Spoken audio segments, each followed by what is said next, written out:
The hospital wing was completely silent except for the sound of Grayson Fletcher's expensive leather shoes echoing through the empty corridor.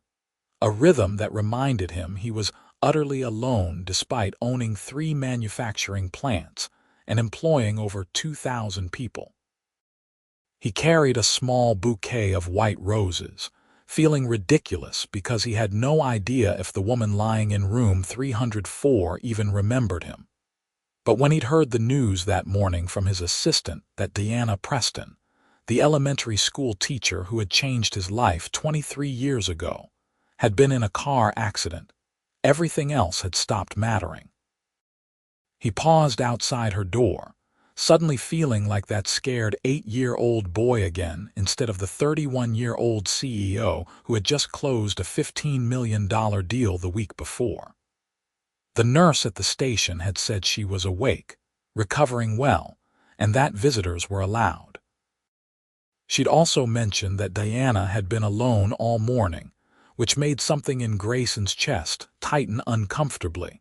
Taking a breath, he pushed the door open gently. The woman in the bed looked up from the book she was reading, and despite the bruise on her cheek and the cast on her left arm, those warm brown eyes were exactly as he remembered them. She'd been 25 when she taught his 3rd-grade class. Now she was 48, and somehow even more beautiful than the memory he'd carried all these years. "Can I help you?" she asked politely, clearly not recognizing the tall, broad-shouldered man in the expensive suit standing in her doorway. "Mrs. Preston," he said, then corrected himself. "Or is it Miss Preston now? I don't know if you ever married." She tilted her head, studying him with the same focused attention she used to give students who were struggling with a math problem. "I'm sorry, do I know you?" He stepped closer, setting the roses on the small table beside her bed.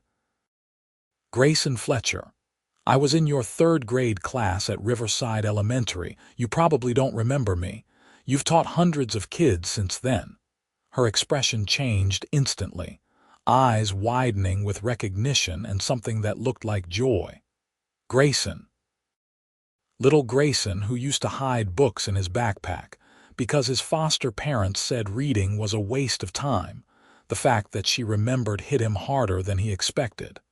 "That was me." "Oh my goodness, look at you." She tried to sit up straighter and winced, pressing her good hand against her ribs. "Sorry, everything still hurts. What are you doing here?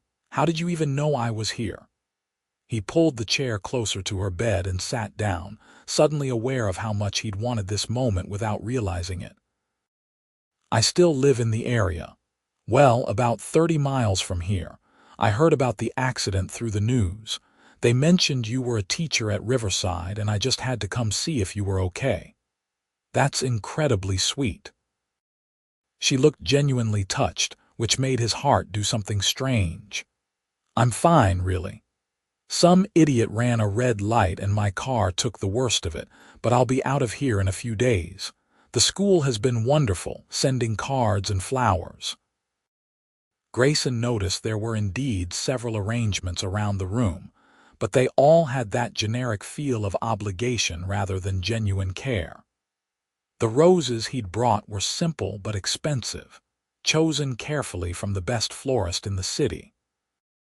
"You look different," Diana said, and there was warmth in her smile. "I mean, obviously you're not 8 anymore, but you look healthy, happy. That makes me so glad. I owe a lot of that to you." The words came out more seriously than he intended, but they were true. "Do you remember when I told you I wanted to run away? I was going to hop on a freight train and leave everything behind." Her expression softened with memory. "Of course I remember. You were so determined, had this whole plan mapped out. You'd been reading about the Great Depression and kids who rode the rails. You didn't laugh at me. You didn't tell me it was stupid or impossible."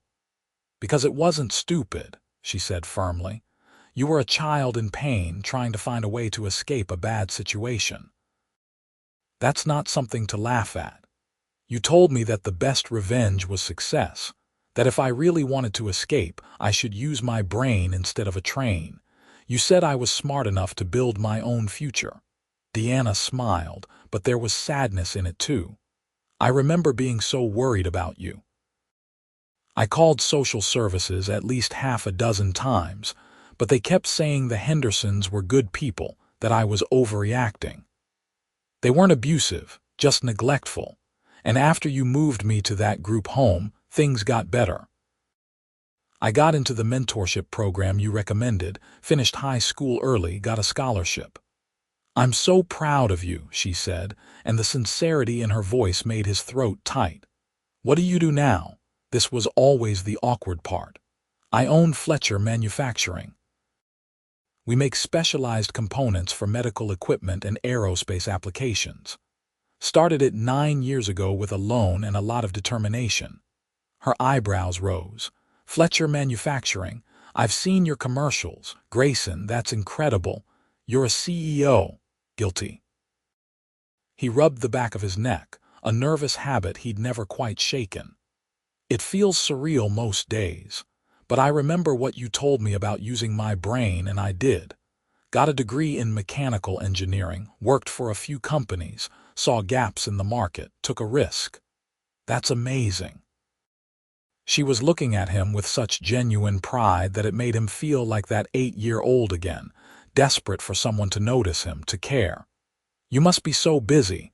I can't believe you took the time to visit. I wanted to see you." The admission felt vulnerable, but he pressed on. "I've thought about reaching out so many times over the years, but I never knew what to say. Thank you seemed too small for what you did for me." Diana reached out with her good hand, and after a moment he took it. Her fingers were warm, and he could feel the calluses from years of writing on chalkboards and grading papers. "You don't owe me anything, Grayson.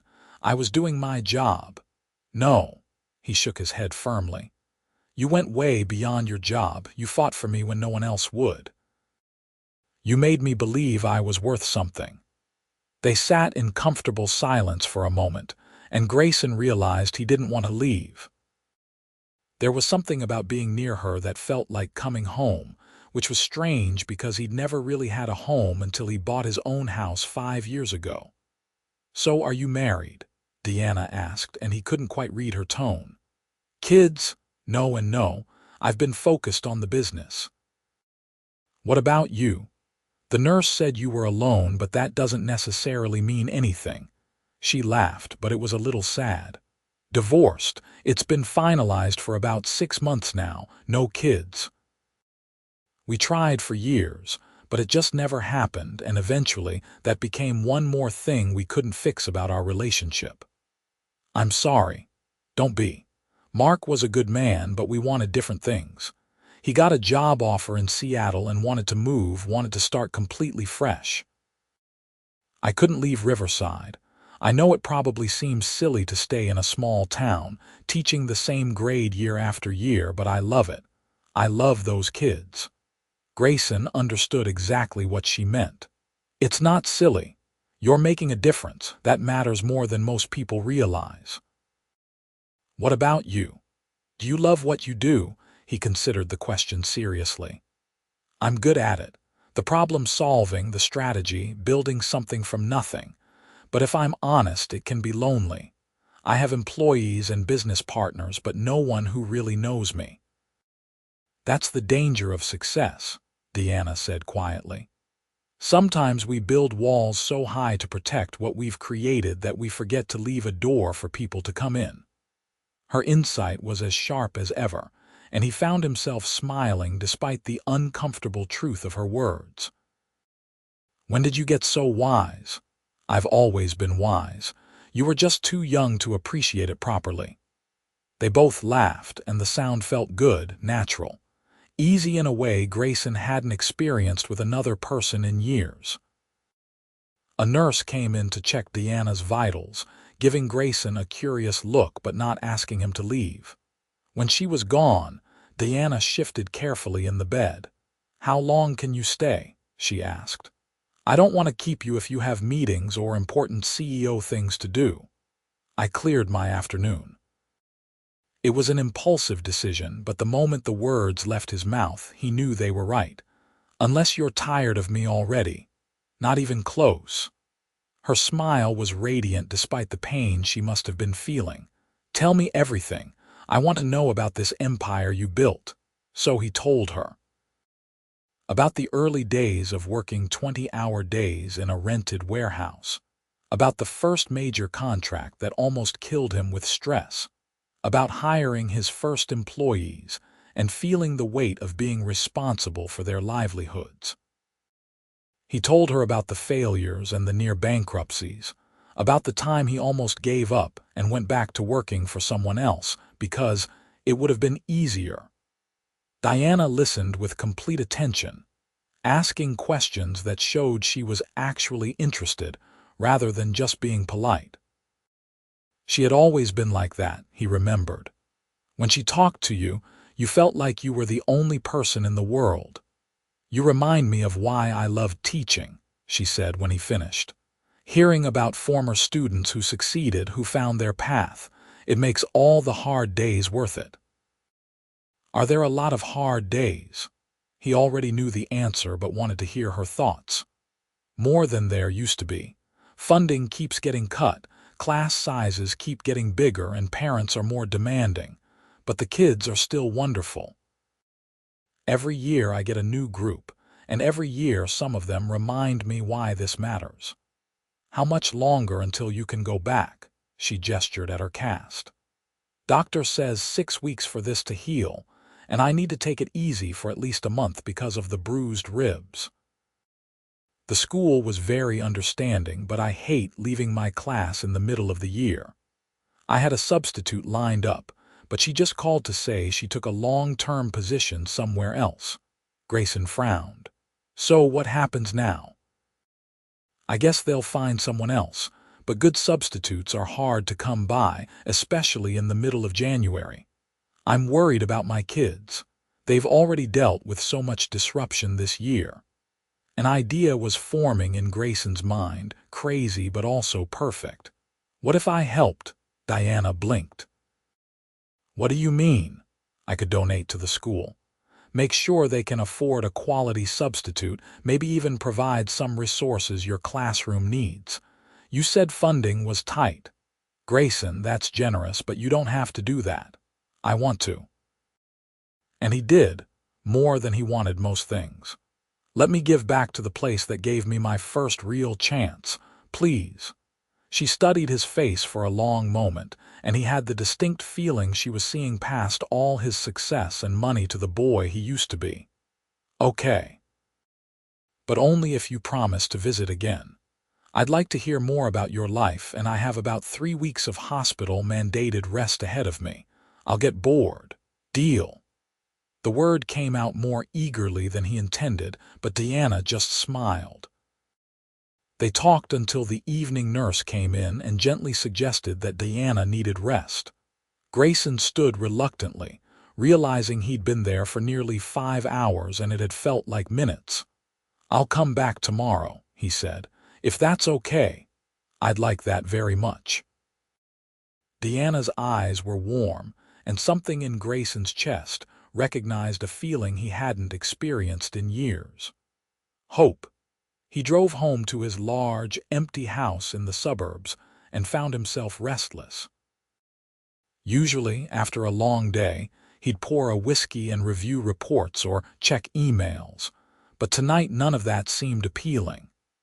Instead, he found himself pulling out his old photo albums, something he rarely looked at because his childhood wasn't exactly full of happy memories. But there, tucked into a page near the back, was a picture from third-grade class.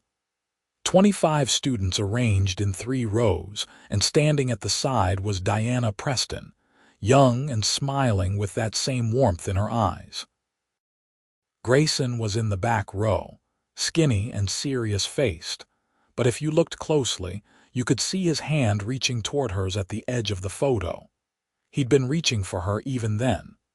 The next morning, Grayson stopped at a bakery and picked up fresh muffins before heading to the hospital.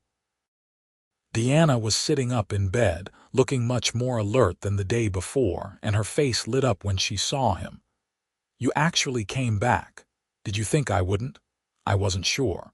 Sometimes people say things in the moment, and then real life gets in the way."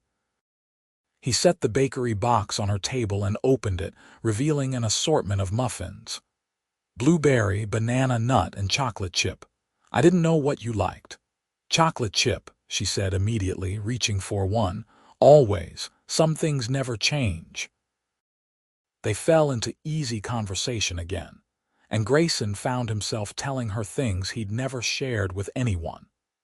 About the loneliness of building a company, about the relationships that had failed because he worked too much or because the women were more interested in his money than in him. About the nagging feeling that despite all his success, something was missing. "You're looking for connection," Diana said thoughtfully. "Real connection. Money and success are wonderful, but they don't keep you warm at night or laugh at your jokes or care when you've had a bad day." "Is that what you had with your husband?" She was quiet for a moment. "In the beginning, yes. But somewhere along the way, we stopped being partners and just became two people living parallel lives. I don't blame him. I think we both just got comfortable and forgot to keep choosing each other." "Do you miss him?" "Sometimes. But mostly I miss the idea of having someone. Coming home to an empty house gets old." She looked at him curiously. "You live alone, big house, all to myself. My assistant jokes that I could host parties for 100 people, but I've never even had a dinner party." "Why not?" The question was simple, but the answer was complicated. "I don't know who I'd invite. I have business associates, but not really friends. I left my old neighborhood behind when I started making money, and the people in my new neighborhood are nice enough, but we don't have much in common." "That sounds lonely." "It is." He'd never admitted that out loud before. Diana reached over and squeezed his hand. "Then I'm glad you found me again. Everyone needs at least one person who knows them." The touch lingered longer than necessary, and Grayson felt something shift between them. It wasn't anything he could name yet, just a subtle awareness that sitting in this hospital room talking to his former teacher felt more right than anything had in years. Over the next 2 weeks, visiting Diana became the highlight of Grayson's days. He'd go to the office early, power through meetings and calls, then head to the hospital in the afternoon. They talked about everything from books to politics to childhood dreams. He learned that she'd wanted to be a writer once but had fallen in love with teaching instead. She learned that he played piano, something he'd taught himself using YouTube videos because he'd always wanted to learn but never had access to lessons as a kid. "You should play for me sometime," Diana said one afternoon. She'd been moved to a rehabilitation facility and was doing physical therapy twice a day. "I'm not that good. I don't care. I want to hear you play." The day Diana was discharged, Grayson was there to pick her up. She protested at first, saying she could take a taxi, but he'd insisted. Her small apartment was on the 2nd floor of an older building, and he helped her up the stairs, carrying her bag and steadying her with his other hand.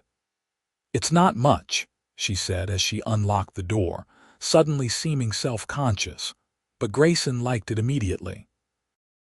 The space was small but cozy, filled with books and plants and photographs of students from over the years. Everything was neat and carefully arranged, reflecting the same attention to detail Diana had always had. "It's perfect," he said honestly. "It suits you." She smiled, relaxing. "Can I offer you something to drink? I think I have tea and probably some very old coffee." "I'm fine. Why don't you sit down and let me make you tea? You just got out of the hospital." "I'm not an invalid, Grayson. I know, but humor me anyway." She settled onto her couch with a sigh, and he found his way around her small kitchen easily. It felt domestic and comfortable in a way that surprised him. When he brought her the tea, she was looking at him with an expression he couldn't quite read. "What?" he asked. Nothing. Just thinking about how surreal this is. My former student, now this successful businessman, making me tea in my apartment. Is it weird? I can go if it's weird. No, don't go. She said it quickly, then looked embarrassed. I mean, I've gotten used to having you around. These past 2 weeks, you've been the best part of my recovery. Grayson sat down beside her, careful not to jostle her injured side. You've been the best part of my year, and we're barely into January. Something sparked in her eyes, an awareness that made his pulse quicken. But then she looked away, taking a sip of her tea. I should let you rest, he said, even though leaving was the last thing he wanted. Will you come back? I know I don't have the excuse of being hospitalized anymore, but I'd still like to see you. How about dinner tomorrow night? I could pick up something, bring it here. You shouldn't be cooking yet. That sounds wonderful. He left before he could do something stupid like lean in and kiss her, which was insane because she was his former teacher, and 48 years old, and probably didn't see him as anything other than a former student who turned out well. But as he drove home, he couldn't shake the feeling that something was building between them, something that had nothing to do with their past and everything to do with who they were now. Dinner. The next night turned into dinner the night after that, and then the night after that. Grayson found excuses to stop by, to check on her recovery, to bring groceries or help with things she couldn't do one-handed. And Diana seemed to welcome his presence, her face lighting up every time he knocked on her door. 3 weeks after the accident, Diana was cleared to return to teaching, though she was supposed to take it easy, and the school had agreed to give her an aide for the first month. Grayson had made good on his promise to donate to Riverside Elementary, writing a check that made the principal nearly cry and specifically earmarked funds for Diana's classroom. You didn't have to do that, Diana said when she found out the extent of his donation. That's too much money, Grayson. It's not too much. It's what those kids deserve. What you deserve for dedicating your life to them. They were sitting in her living room, and she'd made dinner for the first time since the accident. It was simple pasta, but she was proud of managing it one-handed, and Grayson had praised it like she was a gourmet chef. I don't know what I did to deserve having you come back into my life, Diana said quietly, but I'm grateful. I'm the grateful one. Diana, these past few weeks with you have been the happiest I've been in years, maybe ever. She set down her wine glass, and when she looked at him, her expression was vulnerable in a way he'd never seen. Can I tell you something? And promise you won't think I'm crazy, I promise. I think about you all the time, not as my former student, but as a man, as someone I genuinely care about and look forward to seeing. And I know that probably sounds inappropriate given our history, but you're not 8 years old anymore, and I'm not your teacher. Grayson's heart was pounding. You're not crazy. I've been thinking the same thing. Diana, I didn't come to that hospital just because I was grateful to an old teacher. I came because I've thought about you for years, wondered about you. And spending this time with you, getting to know you as an adult, has only made those feelings stronger. I'm 17 years older than you. I don't care. People will talk. Let them. He shifted closer to her on the couch. Diana, I've spent my whole life trying to prove I was worth something, trying to build something that would make me feel successful. But none of it has made me feel the way I do when I'm with you. You make me feel seen. Real. Like I matter for who I am, not what I've built.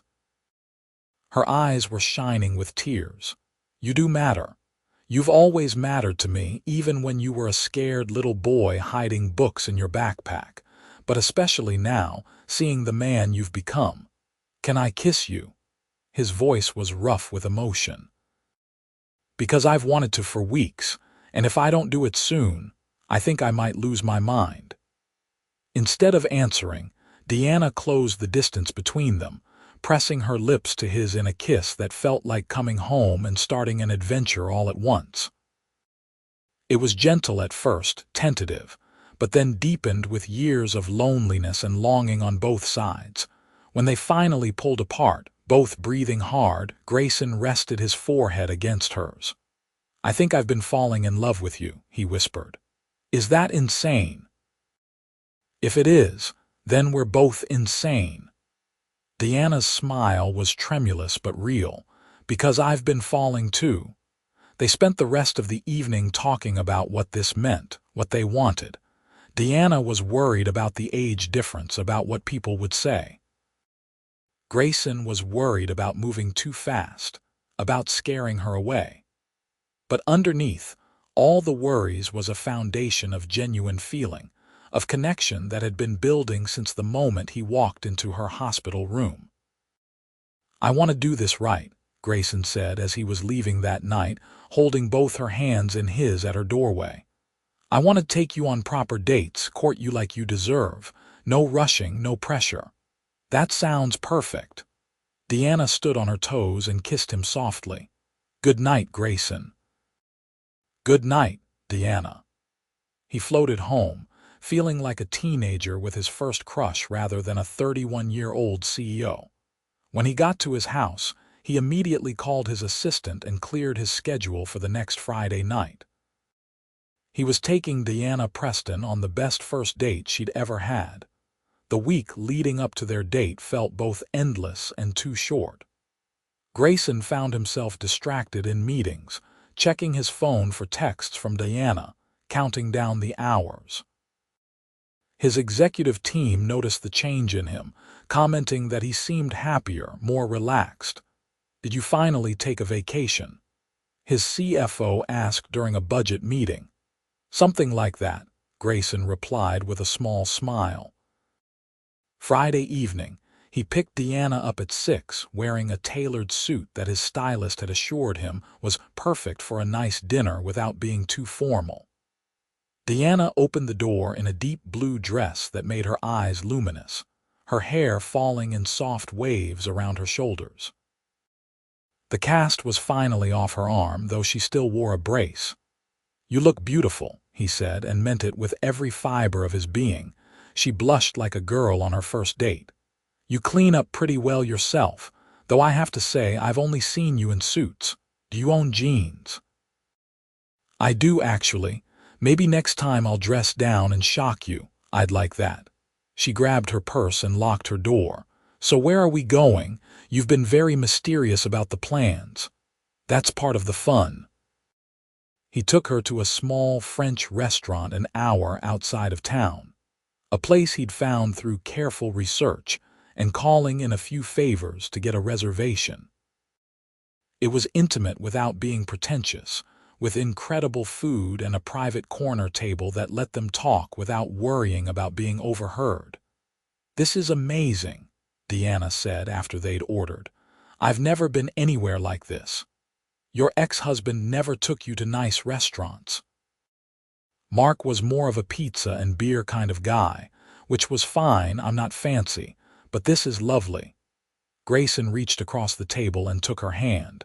"You deserve lovely things. You deserve everything." They talked through multiple courses, the conversation flowing as easily as it had in the hospital and her apartment.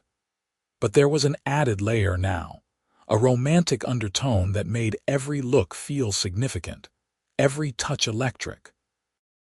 "Tell me about your first business success," Diana said over dessert. "The moment you knew you'd made it," Grayson thought back. "It wasn't when I made my first million or when we landed our biggest contract.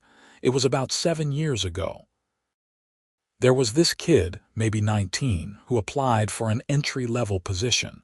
He had no experience, no college degree, but something about his application letter reminded me of myself, so I hired him. Let me guess, he turned out to be amazing." "He did. But that's not the point. The point is that I was in a position to give someone else a chance the way you gave me one. I realized I'd built something that could change lives, not just make money. That's when I knew I'd made it." Diana's eyes were soft with emotion. That's a beautiful answer and very you. What about you? What was your proudest teaching moment? She didn't have to think long. Last year, I had a student named Maria. She was homeless, living in a shelter with her mom and 3 siblings. Smartest kid I'd ever taught, but she was struggling because she had no stable place to study, no supplies. I started staying late, letting her do homework in my classroom. Got her connected with some resources. She's in middle school now and just made honor roll. You changed her life. Maybe, or maybe I just gave her a safe space for a few hours a day. Either way, it mattered. Grayson squeezed her hand. This is why I'm falling for you, your heart, the way you see people and fight for them. I could say the same about you. You act like this tough businessman, but you're soft inside. You care, even when it would be easier not to. After dinner, Grayson drove them to a lookout point he'd discovered years ago. The city lights spread out below them like stars, and the night was clear and cold.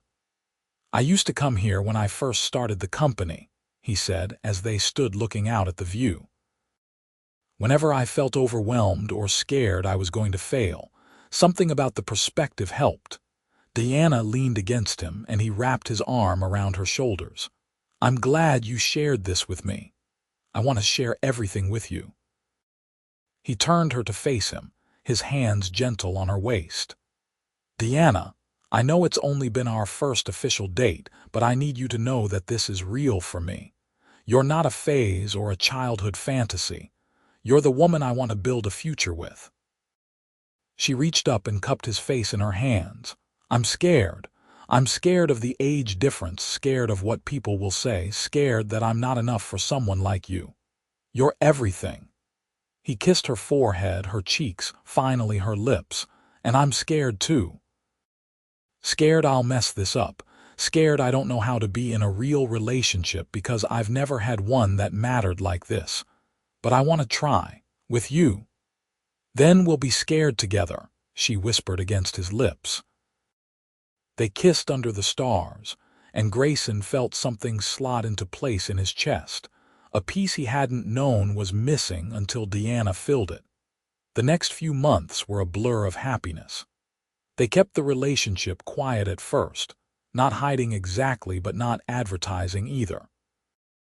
Diana went back to teaching full-time, and Grayson threw himself into work with renewed energy. But every evening, they found their way to each other. Sometimes Grayson would show up at Diana's apartment with takeout, and they'd eat on her couch watching old movies. Sometimes she'd come to his house and cook in his massive kitchen, teasing him about having industrial appliances he never used. He taught her to play simple songs on his piano, his arms wrapped around her from behind, their fingers tangling on the keys. She introduced him to her favorite bookstore, and they'd spend hours browsing, recommending titles to each other. They went to museums and parks, to concerts and quiet dinners. Grayson met Diana's friends from the school, a tight-knit group of teachers who were protective at first but warmed up when they saw how he looked at her, how he anticipated her needs and made her laugh. Diana met Grayson's business partners, holding her own in conversations about manufacturing and logistics in a way that surprised them.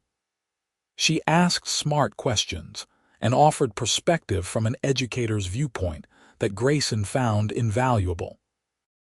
I like her, his CFO said after a dinner meeting where Diana had joined them. She's genuine, and she makes you human instead of just a workaholic robot. Thanks, Grayson said dryly, but he was pleased. 4 months into their relationship, Grayson finally introduced Diana to the people who mattered most to him, the group home kids. He'd been volunteering with a youth mentorship program for years, working with teenagers in foster care. He'd never brought anyone to these sessions before, but he wanted Diana to see this part of his life. She fit in immediately, talking to the kids with the same warmth and genuine interest she'd shown him all those years ago. After the session, a 15-year-old girl named Sophie pulled him aside. "Your girlfriend is cool," Sophie said. "She actually listens, you know, like really listens." "That's her superpower," Grayson agreed. "Are you going to marry her?" The question caught him off guard. "Maybe. Why?" "Because you smile different when you look at her. Like she makes everything better." Out of the mouths of babes, Grayson thought, because Sophie was right. Diana did make everything better. That night, as they sat in his living room with Diana's head on his shoulder, he decided to take a risk. "Move in with me." Diana sat up, looking at him with wide eyes. "What? Move in? I know it's a big step and we can take time to think about it, but Diana, I hate the nights you're not here. This house finally feels like a home when you're in it." "That's a huge commitment, Grayson. I know, but I'm sure." "Are you?" She bit her lip, thinking. "My lease is up in 2 months. I've been planning to renew, but I hadn't signed the papers yet." "So take those 2 months. Think about it. And if you decide yes, I'll hire movers and we'll bring all your stuff here. Your books, your plants, everything. I want you here, Diana, completely." She kissed him long and deep. "You make it very hard to be practical and cautious." "Is that a yes?" "It's a maybe leaning toward yes. Let me think about it." "Take all the time you need." But 3 days later, Diana showed up at his office unannounced. His assistant tried to stop her, saying he was in a meeting, but Diana pushed past politely and opened his conference room door. Grayson looked up in surprise from the presentation he was giving to a room full of potential investors. "Diana, is everything okay?" "Yes." She smiled, looking not at all embarrassed about interrupting. "Sorry to barge in, but I needed to tell you something and I didn't want to wait." "Yes." "Yes." He stood up, ignoring the confused looks from his investors. "Yes, I'll move in with you, if the offer's still open." Grayson crossed the room in 3 strides and pulled her into his arms, kissing her in front of everyone. "The offer's still open. It'll always be open." Someone in the room started clapping, and then others joined in. When Grayson finally remembered they had an audience, he laughed. "Gentlemen, this is Diana Preston, the woman I'm in love with." He looked at Diana. "I am in love with you. I should have said it before now, but I'm saying it now. I love you." "I love you too," she said, not caring about the audience either. "I think I've loved you since you walked into that hospital room with those roses." The investors ended up being charmed by the interruption, and the meeting concluded successfully. But Grayson barely remembered the details because he was too busy thinking about Diana, about their future, about waking up next to her every morning. Moving day was chaotic and perfect. Grayson had hired professional movers, but he and Diana still ended up carrying boxes, arguing about where furniture should go, collapsing on the couch in exhausted laughter. The house that had felt empty for years was suddenly full of life, full of Diana's touches. Her books lined his shelves, her plants hung in his windows, her warmth filled every corner. "It looks good," she said that first night as they ate pizza on the floor of what was now their bedroom, surrounded by unpacked boxes. "It looks right," Grayson corrected. He pulled her close, pizza forgotten. "Thank you for taking a chance on me." "Thank you for finding me again," she replied.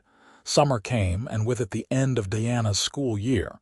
She'd been teaching for 25 years, and Grayson could see the exhaustion in her face at the end of each day. But she still loved it, still came home with stories about her students that made him smile. "What if you didn't have to go back?" he asked one evening in June. Diana looked up from the paper she was grading. "What do you mean? What if you retired? Or at least took some time off?" "Diana, you've been teaching since you were 23. You've given everything to those kids. Maybe it's time to do something for yourself." "I can't retire. I'm only 48 and I need the income." "You don't anymore," he said it gently. "I make more than enough for both of us." You could take a year off, travel, write that book you always wanted to write, or you could find a different way to help kids that doesn't exhaust you. She set down her pen, emotions warring on her face. That feels like giving up. It's not giving up, it's choosing yourself for once. He knelt beside her chair. But if you want to keep teaching, I support that too. I just want you to know you have options. Diana was quiet for a long time. Let me think about it, of course. 2 weeks later, Diana submitted her resignation. Not effective immediately, but for the end of the next school year. It would give her time to finish with her current class and transition out gracefully.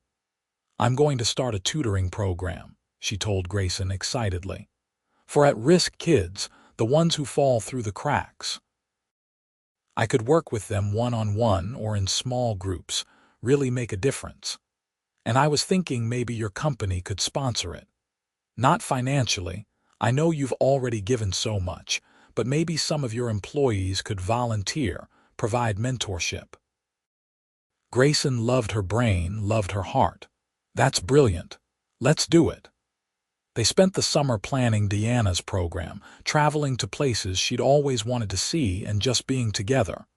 Grayson cut back his hours at work, delegating more to his leadership team. The company didn't suffer. If anything, it thrived because he was happier, more balanced. On a warm August evening, Grayson took Diana back to the lookout point where they'd had their first kiss. The sun was setting, painting the sky in shades of orange and pink. I have something to ask you, he said, his heart pounding. Diana turned to him, and in the golden light she was so beautiful it hurt. Okay. He pulled a small box from his pocket and dropped to one knee. I know we haven't been together that long by some people's standards. But Diana, you've been part of my life since I was 8 years old. You've always been the person I measured everyone else against, the standard of kindness and strength and grace. And now that I've found you again, now that you've chosen to love me, I don't want to waste another day not being married to you. Diana's hands were covering her mouth, tears streaming down her face. Will you marry me? Will you let me spend the rest of my life making you as happy as you've made me? Yes. She pulled him to his feet. Yes, of course, yes. I love you so much. He slipped the ring onto her finger, a simple but beautiful diamond that had taken him weeks to choose. Then he kissed her as the sun set behind them, sealing their promise. They got married 3 months later in a small ceremony at the Botanical Gardens. Diana wore a cream-colored dress that made her glow, and Grayson couldn't stop smiling the entire day. The guest list was small, just the people who mattered most. Teachers from Diana's school, employees from Grayson's company, the kids from the mentorship program, and a few close friends. Sophie, the teenager who'd asked months ago if Grayson was going to marry Diana, read a poem during the ceremony that she'd written herself. There wasn't a dry eye in the house. I used to think success meant money and power, Grayson said in his vows. But you taught me, first when I was a child and again now, that success is about connection, about showing up for people, about love. You are my greatest success, Diana Preston. Marrying you is the smartest thing I'll ever do. Diana's vows were simpler but no less powerful. I've spent my life trying to help children become their best selves. But you, Grayson Fletcher, you helped me become mine. You reminded me that it's never too late for love, never too late to choose happiness. I promise to choose you every day for the rest of our lives. When they were pronounced husband and wife, the guests erupted in cheers.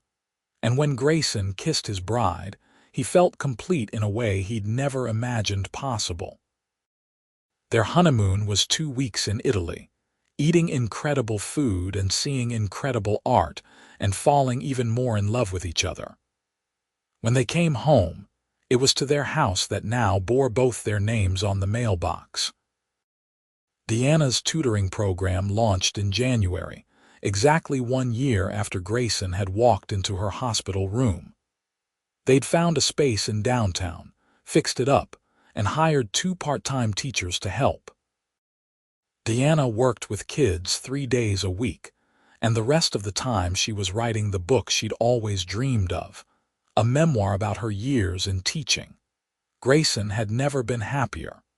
His company continued to grow, but he'd learned to balance work and life in a way he never had before. He made it home for dinner most nights. He and Diana took long walks every evening, talking about their days. He played piano while she read on the couch, their lives intertwined in small, perfect ways. One night in March, about 18 months after that first hospital visit, Diana came to him with a serious expression. "I need to talk to you about something," she said. Grayson's heart jumped, but he kept his voice calm. "Okay, what's up? I've been thinking a lot lately about family. About kids. And I know we talked about this before we got married, about how I couldn't have biological children. But I was wondering how you'd feel about fostering." He'd been expecting something entirely different, and the relief and joy that flooded through him made him laugh. "Fostering. Like becoming foster parents. I know it's a lot. And I know you already mentor kids, so maybe it's too much. But Grayson, you and I both know what it's like for kids in the system. We could provide a stable home, at least temporarily. We could make a real difference." Grayson pulled her into his arms. "I think it's a wonderful idea. Let's do it." They started the foster parent certification process immediately. It took months of training and home visits and paperwork, but by autumn they were approved.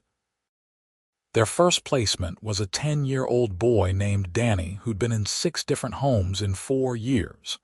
He was angry and scared and didn't trust that Grayson and Diana wouldn't give up on him like everyone else had. But Diana was patient, drawing on decades of experience with difficult kids. And Grayson saw himself in Danny's eyes, remembered being that angry and that scared. "You don't have to trust us yet," Grayson told him after a particularly hard day where Danny had destroyed his room in a fit of rage. "But we're not going anywhere. You can test us all you want, and we'll still be here." It took 3 months before Danny smiled for the first time, 6 months before he called them by their first names instead of nothing at all.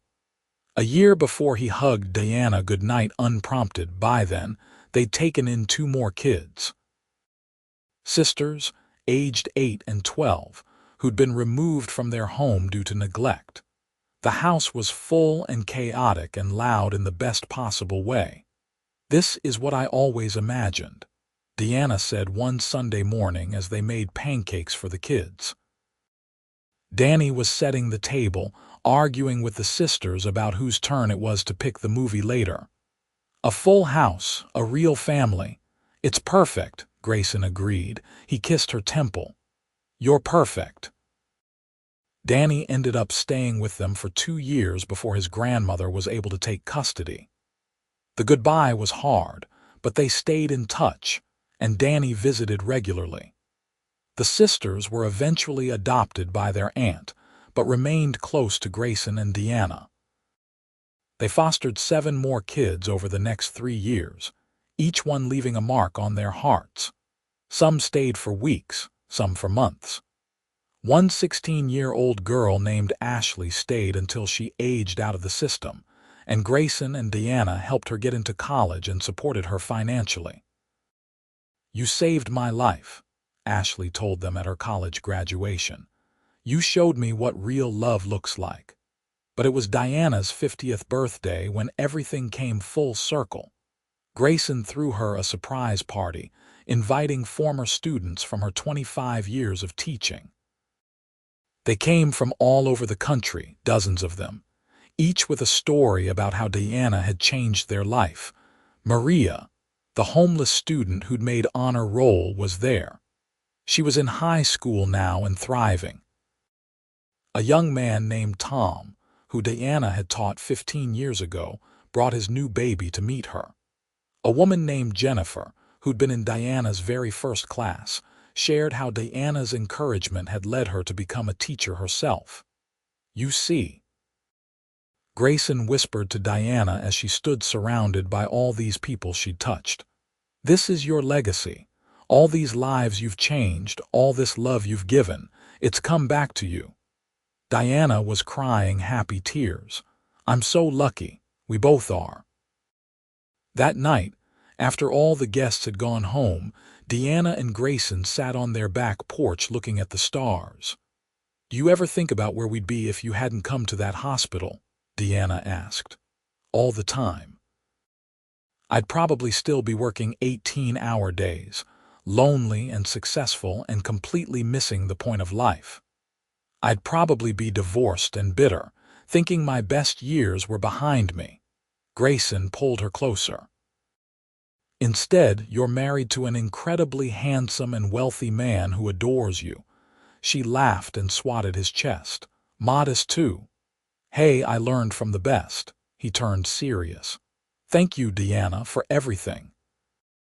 For saving me when I was a kid, for giving me a second chance when I walked into that hospital room, for loving me even when I didn't think I deserved it. You've always deserved it. I just wish you'd known that sooner." She kissed him softly. "But we have now. We have all the rest of our days." "All the rest of our days," he echoed. "I like the sound of that." 3 years later, on a crisp autumn morning, Grayson got a call that changed everything again. It was Danny's grandmother. She'd been diagnosed with cancer and wasn't going to beat it. Danny was now 17, almost aged out of the system anyway, and she wanted to know if Grayson and Diana would take him back, give him a home until he went to college. They didn't hesitate. Danny moved back in that week, this time into the room they'd always kept ready for him. He was different now, more mature, more settled.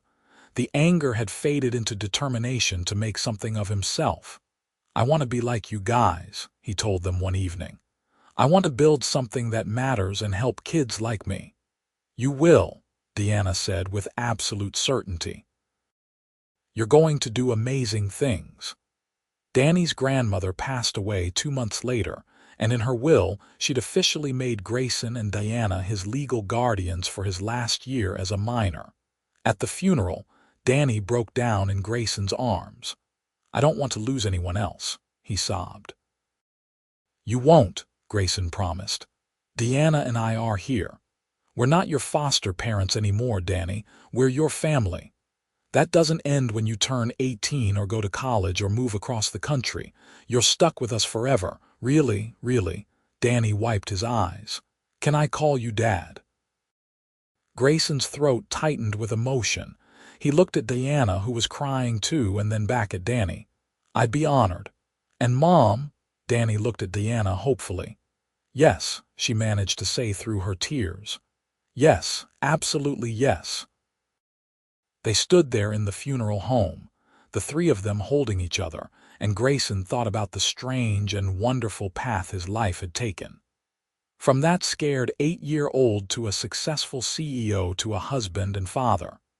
Every step had led him here, to this moment, to this family.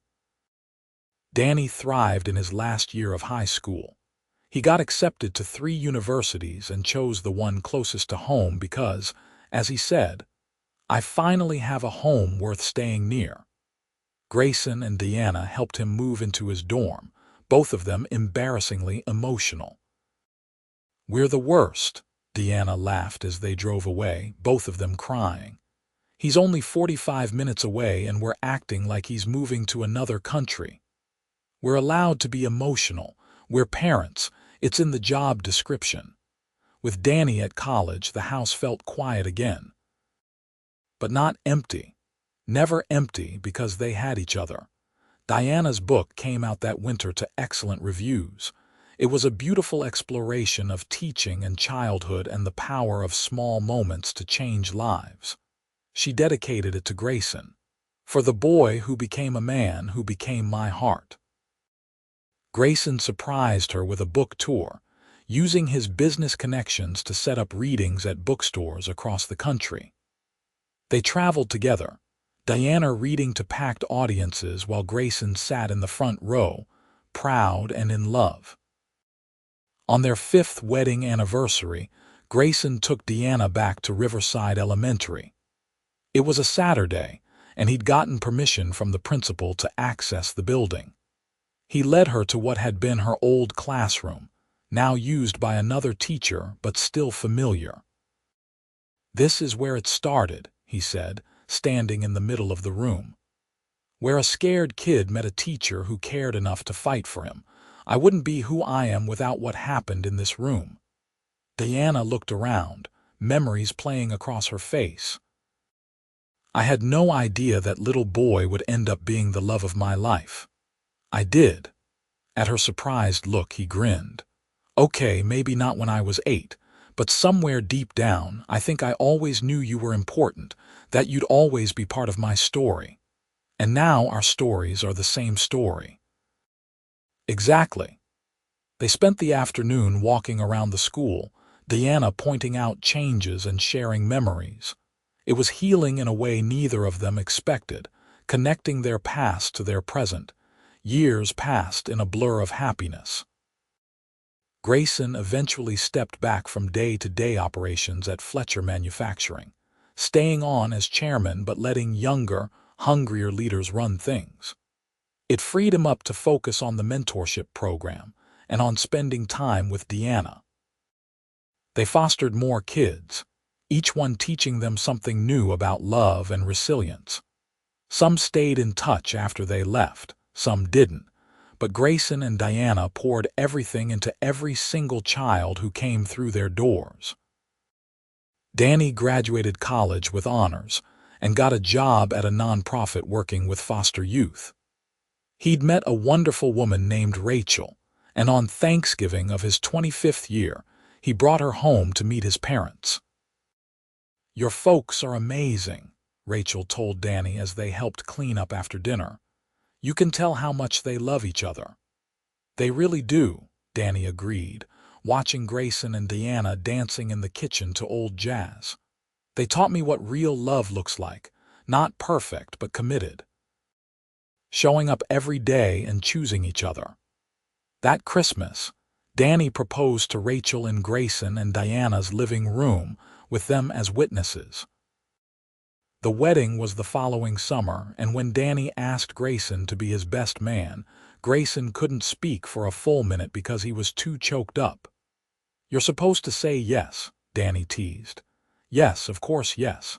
I'm honored, son." That word, son, still felt like a gift every time he said it. Diana was 57, and Grayson was 40 when they made the decision to stop fostering. It wasn't because they didn't want to anymore, but because they wanted to focus on being grandparents. Rachel was pregnant, and the thought of having a grandchild filled them both with joy. "We'll still do the mentorship program," Diana said, "and I'll keep writing, but I want to be available for this baby to spoil them rotten." "I think we've earned that," Grayson agreed. Their granddaughter, Lily Grace, was born on a sunny May morning. She had Danny's eyes and Rachel's smile, and when the nurse placed her in Diana's arms for the first time, Grayson saw his wife fall completely in love. "Hi, sweet girl," Diana whispered. "I'm your grandma, and this is your grandpa. We're going to tell you so many stories and teach you so many things and love you so much." Grayson wrapped his arms around Diana and looked down at Lily, this tiny person who represented everything they'd built together. A family, whole and real and chosen. Danny and Rachel bought a house 10 minutes away, and Grayson and Diana became the kind of grandparents who were always available for babysitting, who showed up to every milestone, who had pictures of Lily covering every surface of their home.